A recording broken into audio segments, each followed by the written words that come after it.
नमस्कार विद्यार्थियों, मैं विकास जैन, सहायक आचार्य, राजकीय विधि महाविद्यालय कोटा के यूट्यूब चैनल पे आपका हार्दिक स्वागत करता हूं। जैसा कि हम बात कर रहे थे the code of criminal procedure की, इसी कड़ी में आज हम बात करेंगे कि गिरफ्तारी कैसे होती है, अरेस्ट हाउ मेड। इसके लिए सेक्शन 46 में कुछ दिया हुआ है कि गिरफ्तारी की प्रक्रिया क्या होगी, कैसे गिरफ्तार किया जाएगा, किसी महिला को गिरफ्तार किन परिस्थितियों में किया जाएगा, उसके लिए क्या प्रक्रिया अपनाई जाएगी। इसमें लिखा है कि गिरफ्तारी करने में पुलिस अधिकारी या अन्य व्यक्ति जो गिरफ्तार कर रहा है, गिरफ्तार किए जाने वाले व्यक्ति को के शरीर को वस्तुतः छुएगा या परियुक्त करेगा। देखो, एक बात तो गिरफ्तार कौन करेगा? पुलिस अधिकारी। अब हमने सेक्शन 43 में भी पढ़ा था कि प्राइवेट व्यक्ति भी गिरफ्तार कर सकता है, या आगे हम पढ़ेंगे कि जब मान लो पुलिस अधिकारी उपस्थित ना हो और परिस्थिति ऐसी विद्यमान हो तो मजिस्ट्रेट गिरफ्तारी वारंट के निष्पादन के लिए किसी प्राइवेट व्यक्ति को भी या अन्य व्यक्ति को भी वारंट निष्पादन के लिए दे सकता है। तो गिरफ्तारी, इसमें लिखा है कि गिरफ्तारी करने में पुलिस अधिकारी अन्य व्यक्ति गिरफ्तारी का वारंट का निष्पादन कर रहा हो या गिरफ्तारी कर रहा हो तो वह किसी व्यक्ति के वस्तुतः शरीर को छुएगा या प्रयुक्त करेगा जब तक वो व्यक्ति जिसे गिरफ्तार किया जा रहा है अपने वचन से या क्रम द्वारा अपने को अभिरक्षा में समर्पित न कर दिया जाता हो। मतलब पुलिस अधिकारी जाएगा, उससे कहेगा कि आपको गिरफ्तार करने आया है, अगर वो कह देता है अपने कर्म से, मतलब अपने कर्म का मतलब अपने हाव भाव से या शब्दों से कि मैं आपके साथ चलने के लिए तैयार हूँ, तो उसके शरीर को छुआ नहीं जाएगा और उसको वैसे ही साथ ले जाया जाएगा। ठीक है। यदि ऐसा व्यक्ति अपने गिरफ्तार किए जाने के प्रयास बल द्वारा प्रतिरोध करता है या गिरफ्तारी से बचने का प्रयत्न करता है तो ऐसा पुलिस अधिकारी या अन्य व्यक्ति गिरफ्तार करने के लिए आवश्यक संसाधनों का उपयोग में ला सकता है। ठीक है। कैसे? अगर मान लो जिस व्यक्ति को गिरफ्तार किया जाना है और वो बल द्वारा प्रतिरोध करता है तो जो व्यक्ति गिरफ्तार कर रहा है, चाहे वो पुलिस अधिकारी हो या अन्य व्यक्ति, तो युक्त जितना आवश्यक बल है उसका प्रयोग कर सकता है। इसमें थोड़ा एक और आगे कर दूँ। मान लो कोई व्यक्ति ऐसा है जिस पर मृत्युदंड या आजीवन कारावास से दंडनीय अपराध का अभियोग है और पुलिस अधिकारी अन्य व्यक्ति से गिरफ्तार करने जाते हैं, ठीक है, और वो बल द्वारा प्रतिरोध करता है, तो उस परिस्थितियों में अगर उस व्यक्ति की मृत्यु कैद भी की जा सकती है जिससे गिरफ्तार किया जाना है। ठीक है। अब कई बार क्या होता है कि हमने देखा भी कि हथकड़ी डाल के लाना जिस व्यक्ति को गिरफ्तार किया जाना है, ये सिस्टम अब रहा नहीं, क्योंकि प्रेम शंकर बनाम दिल्ली प्रशासन का एक जजमेंट आया है ऑनरेबल सुप्रीम कोर्ट का। इसमें पंजाब पुलिस के कुछ नियम थे, उसको सुप्रीम कोर्ट में चुनौती दी गई। उसमें नियम ये था कि जब भी किसी अपराधी को या अभियुक्त को जेल से जब मजिस्ट्रेट के सामने पेश किया जाता था तो उसे हथकड़ी लगाकर न्यायालय में पेश किया जाता था। तो इस मामले में माननीय न्यायाधिपति श्री कृष्ण अय्यर, उन्होंने कहा कि आर्टिकल 14, 1990 और 21 का वायलेशन है कि जो प्रहरी है या जो पुलिस अधिकारी है अभियुक्त को जब न्यायालय के समक्ष लेके आता है तो वो अपरिहार्य परिस्थितियों में ही हथकड़ी लगाएगा। जो हार्डकोर अपराधी होते हैं उनके लिए हथकड़ी लगाई जाएगी, इसकी पूर्ण अनुमति ली जाएगी। ठीक है। इसके बाद बात आता है कि किसी महिला की गिरफ्तारी कैसे की जाएगी। देखो, इसमें स्पष्ट कर दिया कि यदि परिस्थितियाँ विपरीत ना हो और जिस महिला को गिरफ्तार किया जाना है उसके द्वारा मौखिक सूचना पर अभिरक्षा में उसके समर्पण कर देने की अवधारणा की जाएगी। किसी महिला को गिरफ्तार पुलिस अधिकारी जाता है और वो मौखिक रूप से कह देती है कि ठीक है, मैं आपके साथ चलने के लिए तैयार हूँ न्यायालय में या थाने पे, तो वो गिरफ्तारी मान ली जाएगी, उसको छूने की आवश्यकता नहीं है, प्रज्यूम कर लिया जाएगा इसे गिरफ्तार कर लिया है। जब तक की परिस्थिति में अन्यथा अपेक्षित ना हो या जब तक पुलिस अधिकारी महिला ना हो तब तक पुलिस अधिकारी महिला को गिरफ्तार करने के लिए सिर को नहीं छुएगा। महिला को किन परिस्थिति में छुएगा? जब असाधारण परिस्थितियाँ हों और महिला पुलिस अधिकारी उपस्थिति में ही महिला किसी महिला को गिरफ्तारी करते समय उसके शरीर को छुआ जाएगा। असाधारण परिस्थितियों के सिवाय कोई भी स्त्री सूर्योदय के पश्चात और सूर्योदय से पहले गिरफ्तार नहीं की जाएगी।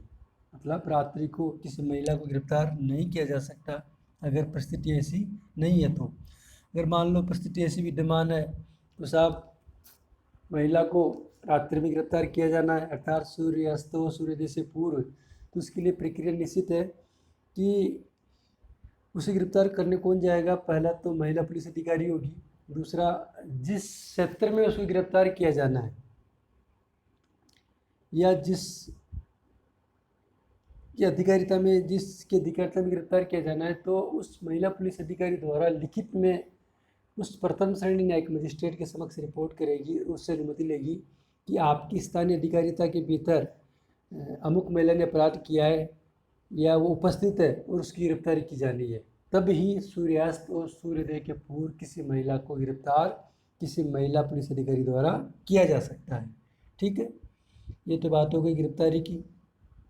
अब इसी क्रम में बात करते हैं कि गिरफ्तार व्यक्ति के क्या क्या अधिकार होंगे। जैसा कि जो भारत का संविधान है उसमें जो फंडामेंटल राइट है भाग 3 में, उसमें आर्टिकल 22 में गिरफ्तार किए हुए व्यक्ति के अधिकार दिए हुए हैं कि वो व्यक्ति जिसे गिरफ्तार किए गए हैं उसके क्या क्या अधिकार होंगे। उसका पहला अधिकार है कि जिस व्यक्ति को गिरफ्तार किया है उसे अपनी गिरफ्तारी का कारण जानने का अधिकार होगा कि बिना गिरफ्तारी के कारण जाने में कोई भी निर्दोष व्यक्ति अपने बचाव में अच्छी तरह से तर्क नहीं पेश कर सकता। इसलिए जिस व्यक्ति को गिरफ्तार किया गया है अपने गिरफ्तारी का कारण जानने का पूर्ण अधिकार होगा और जिस प्राधिकारी ने उसको गिरफ्तार किया है यथाशीघ्र उसे अवगत कराएगा कि आपको इस कारण से गिरफ्तार किया गया है। दूसरा है अपनी इच्छा के अधिवक्ता से सलाह लेने का अधिकार, प्रतिरक्षा करवाने का अधिकार, क्योंकि प्रत्येक व्यक्ति कानून की बारीकियों से अवगत नहीं होता। बिल्कुल सही भी है, क्योंकि फिर कहा भी जाता है कि भारत का संविधान वकीलों का स्वर्ग है, तो और कानून की बारीकी और पेचीदगी हर व्यक्ति समझ नहीं सकता। तो इसलिए संविधान उसे अपनी रुचि के वकील से प्रतिरक्षा करवाने का अधिकार प्रदान करता है। इसमें एक जजमेंट भी है उसनारा खातून बनाम गृह सचिव बिहार राज्य का, इसमें कहा कि प्रत्येक सिद्ध दोष व्यक्ति जो निर्धनता या किसी अन्य कारण से अपने बचाव के लिए अधिवक्ता नहीं कर सकता उसे निःशुल्क विधिक सहायता पाने का संवैधानिक अधिकार भी है। इसकी विस्तृत चर्चा आगे टॉपिक पे करेंगे। तीसरा है यात्रा के समय को निकालकर 24 घंटे की अवधि में मजिस्ट्रेट के समक्ष पेश किए जाने का अधिकार। कोई भी व्यक्ति 24 घंटे से अधिक पुलिस हिरासत में नहीं रखा जाएगा। गिरफ्तारी के बाद यात्रा का समय निकालकर 24 घंटे के भीतर किसी निकट के मजिस्ट्रेट के समक्ष उसे प्रस्तुत करना आवश्यक है, अन्यथा गिरफ्तारी अवैध होगी। इसका उद्देश्य बंदी व्यक्ति को यथाशीघ्र अपनी रिहाई प्राप्त करने का अवसर प्रदान करना है। इसके बाद आता है कानूनी प्राधिकार के बिना पुलिस परीक्षा में नहीं रखे जाने का अधिकार। ठीक है, ये कहता है कि जब व्यक्ति को गिरफ्तार कर लिया जाता है 24 घंटे से अधिक निरुद्ध करने की आवश्यकता है तो उसके लिए मजिस्ट्रेट की आदेश की आवश्यकता है। तो दोनों में अंतर ये है कि पहले में निरुद्ध व्यक्ति पुलिस हिरासत में था और दूसरे में न्यायालय की हिरासत में है। देखो, जब पुलिस द्वारा किसी व्यक्ति को गिरफ्तार किया जाता है और जब तक वो पुलिस हिरासत में 24 घंटे रहता है तो उसे पुलिस कस्टडी बोलते हैं।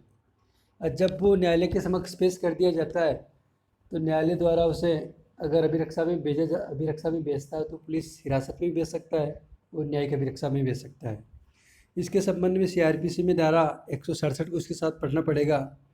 धारा 167 ये कहती है कि अगर वारंट के बिना गिरफ्तार किया गया व्यक्ति गिरफ्तारी के समय से 24 घंटे के भीतर ऐसे अधिकारिता वाले मजिस्ट्रेट के समक्ष पेश करेगा पुलिस अधिकारी उसे, तो धारा 57 के अंतर्गत अन्वेषण के प्रयोजन के लिए अभिरक्षा में उतने समय रखने का हकदार है जितना अन्वेषण के प्रयोजन के लिए आवश्यक है और वह अधिकतम 24 घंटे तक अभिरक्षा में रख सकता है। 24 घंटे के समय में यात्रा का समय सम्मिलित नहीं होता। धारा 57 CRPC और धारा 167 का संयुक्त प्रभाव यह है कि धारा 57 के अंतर्गत अन्वेषण 24 घंटे में पूर्ण कर लिया जाना चाहिए। यदि उक्त अवधि में अन्वेषण पूर्ण नहीं होता तो गिरफ्तार व्यक्ति को धारा 167 के अंतर्गत अधिकारिता रखने वाले या बिना अधिकारिता रखने वाले मजिस्ट्रेट के समक्ष पेश करेगा और मजिस्ट्रेट के आदेश से ही वह व्यक्ति जिसे गिरफ्तार किया गया है पुलिस अधिकारी 15 दिन, 60 दिन या 90 दिन तक अभिरक्षा में रख सकता है। यदि 90 या 60 दिन में अन्वेषण पूरा नहीं होता है तो अभियुक्त को जमानत पर छुट्टी का अधिकार प्राप्त हो जाता है। ठीक है, क्लियर स्थिति हो गई कि धारा 57 में 24 घंटे तक पुलिस अभिरक्षा की अनुमति है, लेकिन अगर 24 घंटे में अन्वेषण नहीं होता तो धारा 167 में अभियुक्त को मजिस्ट्रेट के समक्ष पेश करना ही होगा और मजिस्ट्रेट के आदेश से ही उसके बाद में जैसी जुडिशियल कस्टडी या पीसी पुलिस कस्टडी होगी। अगर पुलिस द्वारा धारा 90 दिन या 60 दिन में जो अलग अलग दिए हुए हैं इन्वेस्टिगेशन पूर्ण नहीं करते तो जिस व्यक्ति को गिरफ्तार किया गया है उस पर जमानत पर छूटने का अधिकार प्राप्त हो जाता है। उसके बाद आता है कि निःशुल्क कानूनी सहायता प्राप्त करने का अधिकार। जैसा कि हमने पहले भी बात की थी कि भारत के संविधान एक लोक कल्याणकारी राज्य की संकल्पना करता है और इसी लोक कल्याणकारी राज्य के संदर्भ में कुछ व्यवस्था भी की है कि इसके अंतर्गत आर्टिकल 39 जो ये कहता है कि राज्य को ये निर्देश देता है कि वह सुनिश्चित करे कि विधिक व्यवस्था इस प्रकार काम करे कि सभी को अवसर के आधार सुलभ हो और वह विशिष्टतया आर्थिक या किसी अन्य निर्योग्यता के कारण कोई नागरिक न्याय प्राप्त करने के अवसर से वंचित न रह जाए तथा उपयुक्त विधान द्वारा या किसी अन्य रीति से निःशुल्क विधिक सहायता की व्यवस्था करे। धारा आर्टिकल 39 की संदर्भ में ही सीआरपीसी में धारा 303 और 304 का प्रोविज़न किया गया है। धारा 303 ये कहती है कि अगर कोई व्यक्ति जिसका विचारण चल रहा है न्यायालय में जो अभियुक्त है, ये कहती है धारा 303 कि जो व्यक्ति दंड न्यायालय के समक्ष अपराध के लिए अभियुक्त है या जिसके विरुद्ध इस संहिता के अधीन कार्रवाई संस्थित की गई है उसको ये अधिकार होगा कि अपनी पसंद के प्लीडर द्वारा प्रतिरक्षा की जाए। देखो आर्टिकल 22 भी कह रहा है, आर्टिकल 39A भी कह रहा है, और धारा 303 सीआरपीसी भी कह रही है कि जिस व्यक्ति के विरुद्ध मुकदमा दर्ज हुआ है, जिस व्यक्ति को गिरफ्तार किया गया है, वो अपनी पसंद का प्लीडर से प्रतिरक्षा करवा सकता है। दूसरा है धारा 304, ये कहती है कि मान लो जहाँ सेशन ट्रायल न्यायालय में ट्रायल चल रही हो और अभियुक्त का प्रतिनिधित्व किसी प्लीडर द्वारा नहीं किया जाता है और न्यायालय को ऐसा प्रतीत होता है कि अभियुक्त के पास किसी प्लीडर को नियुक्त करने के लिए पर्याप्त साधन नहीं है, तो वहाँ न्यायालय उसकी प्रतिरक्षा के लिए राज्य के व्यय पर प्लीडर उपलब्ध करेगा। थोड़ा आपको मैं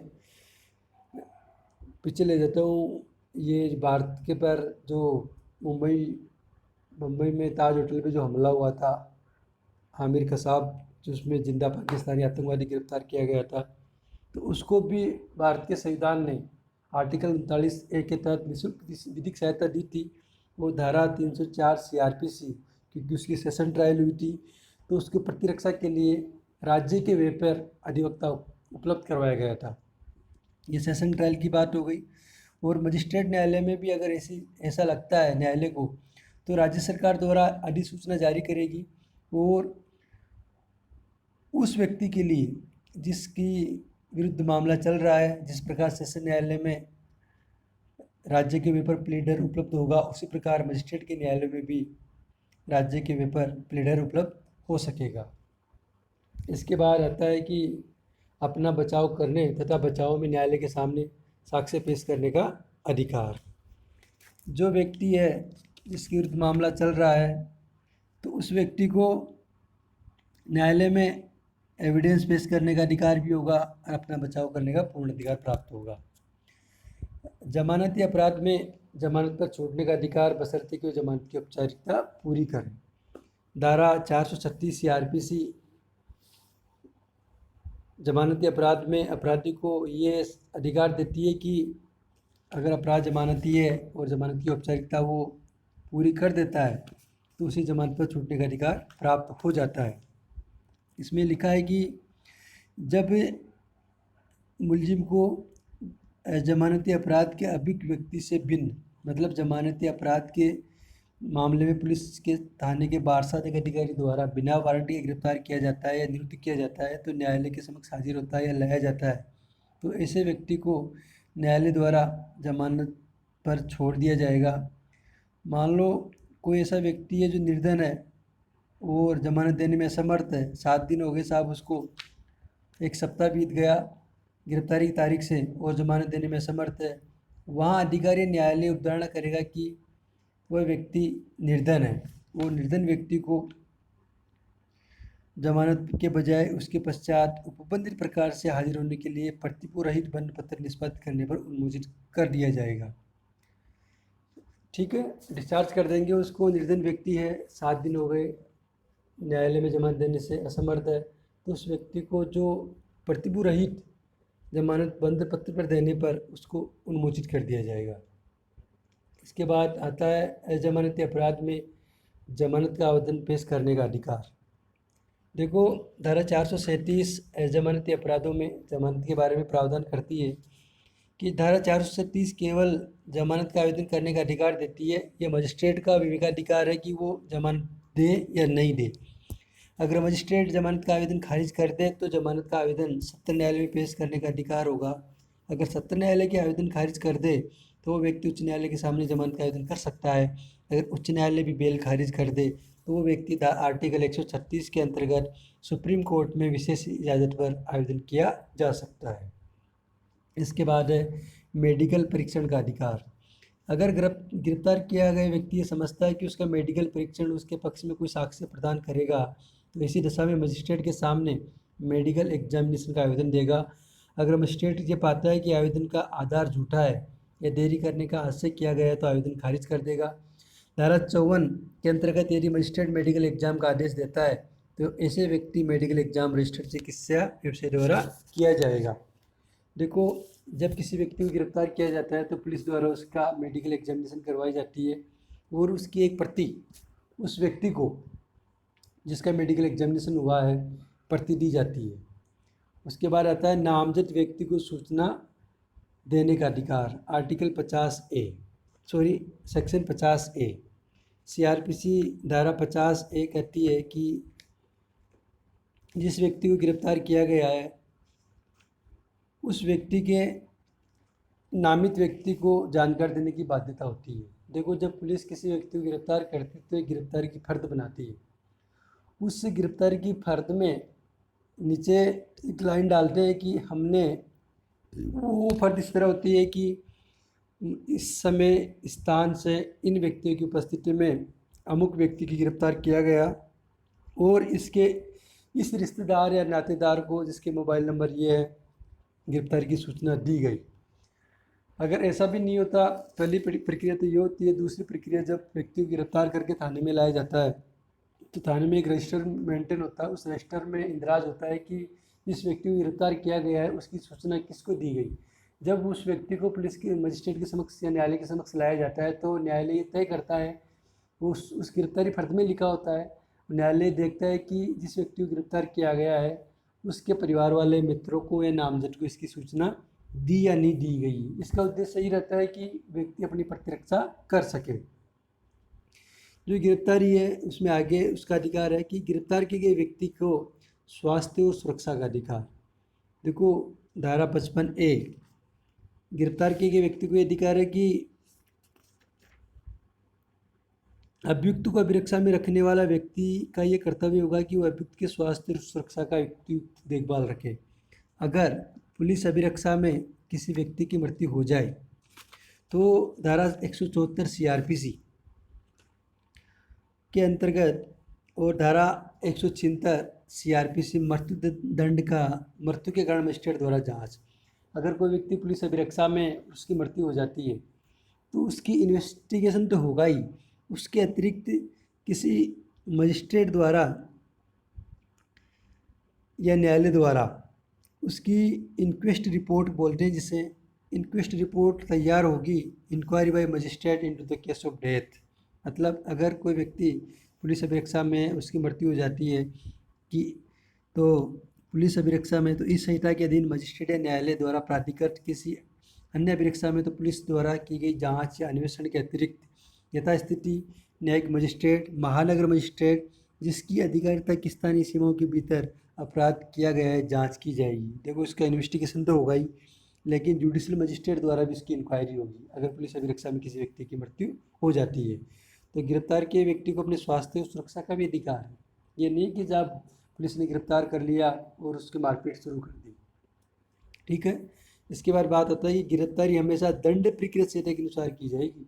जो धारा 46 में प्रक्रिया दी गई है, अगर वो कर्म और वचन द्वारा अपने को समर्पित कर देता है तो ठीक है, अगर कर देता तो गिरफ्तारी मान ली जाएगी, अगर नहीं करता तो तभी उसके शरीर को छुएगा और प्रवृत्त किया जाएगा। अनावश्यक अवरोध न करने का अधिकार, धारा 49 CRPC कहती है कि जिस व्यक्ति को गिरफ्तार किया गया है कि इतना ही युक्तियुक्त बल आवश्यक हो उतना ही लगाया जाना चाहिए कि जिससे व्यक्ति को, देखो 49 कहते हैं कि गिरफ्तार किए गए व्यक्ति को उससे अधिक अवरुद्ध नहीं किया जाएगा जितना उसको निकल भागने से रोकने के लिए आवश्यक है। मतलब जिस व्यक्ति को गिरफ्तार किया गया है इतना ही अभिरक्षा में रखा जाएगा, सुरक्षा में, कि वो निकल के भाग न पाए। ये नहीं कि उसके हथकड़ी डाल दे और बिल्कुल उसको युक्ति जितना आवश्यक हो उतने अवरोध किया जाएगा।